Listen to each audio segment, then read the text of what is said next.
Profiles in Cinemania. Stuart Gordon. Chicago. America's second city.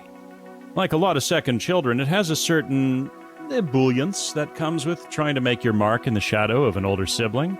Take your New York hot dog. Short, frank, plain bun, squid or mustard, if you're lucky. Don't ask what it's made of. It's food. Now pay up and fuck off. Aw, still hungry? Buy another one, why don't you? Oi, get your paws off the condiments. They ain't free, why you oughta. Now take your Chicago dog. Foot-long, all-beef frankfurter, poppy seed bun, mustard, chopped onions, sweet pickle relish, a dill pickle spear, sliced tomatoes, sport peppers, and a dash of celery salt. That's a lot. Hell yeah, it's a lot. That's how you know you're having a good time. Then there's baseball. You mean the New York Yankees, right? Fucking machines, yeah. So they cheat sometimes, but that's what you gotta do to win sometimes. Fuck you gonna do about it? Nothing, that's what. Chicago Cubs, losingest team in baseball history. But hell, you gotta love an underdog. It's a game. Have fun. Enjoy yourself. Now, how about that Chicago-style deep dish pizza? Oh, you mean Chicago casserole. I'm just gonna leave that one alone. Yeah, you better. Whatever it happens to be, food, sports, music, theater, organized crime, the Windy City gives you a lot, so you know you're having a good time. There's a reason the Blues Brothers and Ferris Bueller's Day Off could only have been set in Chicago. And it's the only place that could have produced the subject of today's profile, a director who did his job with more heart than just about anybody else in show business. Stuart Allen Gordon was born in, where else, Chicago in 1947. Like most urban boomer kids in America, he grew up in an environment saturated with matinee movies, pulp novels, comic books, and of course Mad Magazine. There's not much else I can find to say about his childhood, but when he went off to Wisconsin for college at UW-Milwaukee, that's when things got interesting. And fast. After Gordon couldn't get into the film classes he wanted, he took theater classes instead. And right from the jump, he marked himself out as an edgy, avant-garde artist with a strong transgressivist streak. Mad Magazine probably had something to do with that. His directorial debut in March of 1968 was an experimental play, The Game Show, which I might describe as the Stanford prison experiment of live theater. On a side note, the Stanford prison experiment happened in 1971, 3 years later. Coincidence? Ethan? What? You know we have to read the disclaimer. Society bylaws. We don't believe in coincidence at the Cinemania Society, which is itself also a coincidence that we also don't believe in. There, you happy? Thank you. Stuart Gordon's The Game Show was designed to shock audiences out of apathy. It absolutely annihilated the fourth wall and was reportedly so provocative, every show ended in an audience riot. Past being prologue, later that hot summer, Gordon got to see an actual riot up close and personal when he attended anti-war protests at the 68 DNC and got tear-gassed. Well, I guess Chicago does police brutality the same way as it does everything else. That fall semester, Stuart and his girlfriend, fellow theater kid Carolyn Purdy, went on to produce a psychedelic adaptation of Peter Pan. The new show kept the original dialogue, but satirized the whole political situation they had just been through. Between the mocking of authority, the nudity, and implied LSD fairy dust, the play ended up with Stuart and Carolyn first getting arrested on obscenity charges, and then producing plays with a university-appointed supervisor. Well, fuck them if they can't take a joke. And fuck him, Stuart did. He dropped out of UW.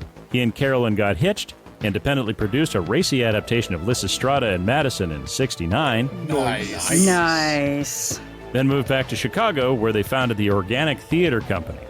Once back in Chi-Town, Gordon doubled down on the counterculture theater, producing a whopping 37 plays across the come-down decade.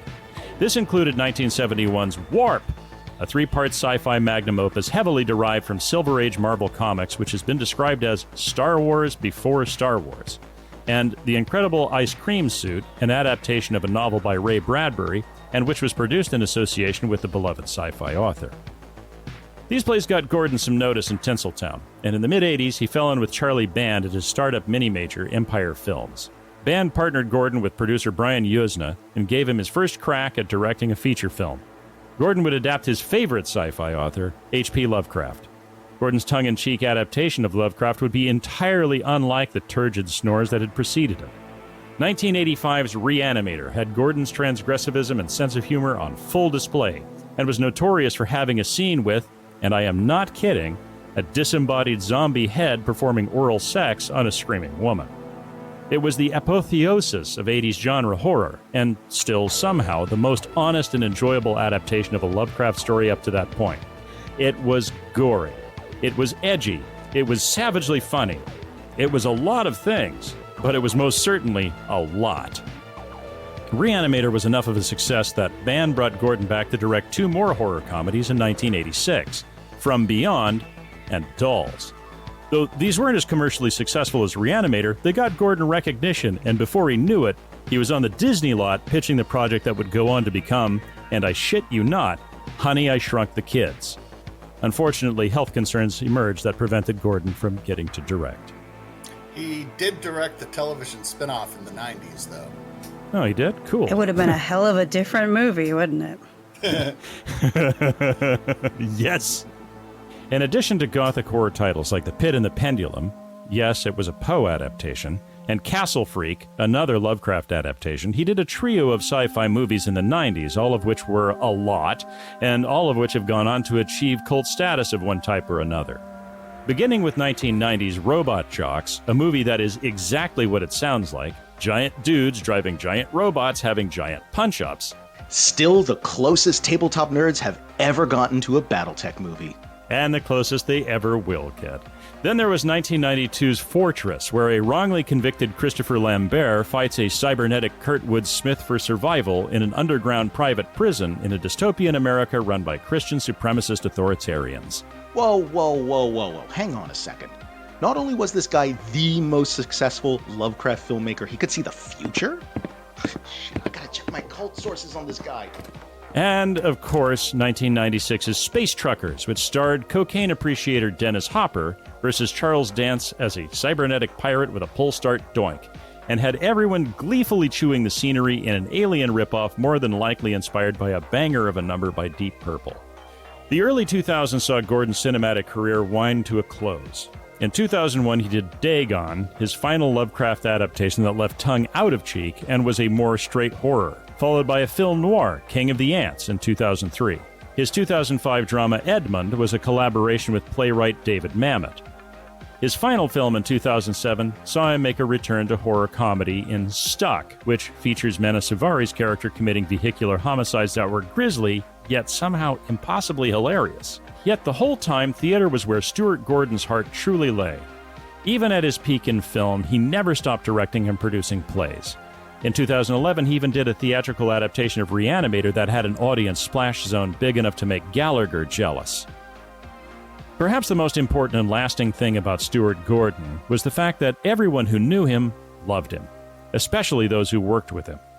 No matter how transgressive or outlandish the material they were producing together, the actors and tradespeople working with him truly liked and trusted him, not least because he liked and trusted them. Film editor Lee Percy, who cut Reanimator, From Beyond, and Dolls, and is himself a native Chicagoan, said that what made Stuart Gordon unique among directors was that the man was absolutely unprepossessing. He had no need to tell you how smart he was, or show people he was in charge. No ego at all. He was just there to have fun. When we'd watch the dailies, he would bounce in his chair with excitement, just like a big kid. Despite Roger Ebert's having compared him to Roger Corman, Stuart Gordon had no desire to be an impresario like Corman. He didn't want to climb the Hollywood ladder to a celluloid empire. He was content to direct his wife and friends and kooky shows, and being a Chicago boy at heart, he wanted to make sure everyone had a good time. Stuart Gordon passed in 2020. He will be missed by everyone. This has been another Profile in Cinemania. This episode was written by Ethan Ireland and was performed by Ethan Ireland, Daniel Scribner, Zachariah Burks, Andy Slack, and Hope Bravo. All celebrity voices have been impersonated. Music by Carl Casey at White Bat Audio. Special thanks to Lee Percy and Liesel Hanson for their generous assistance with the research in this episode.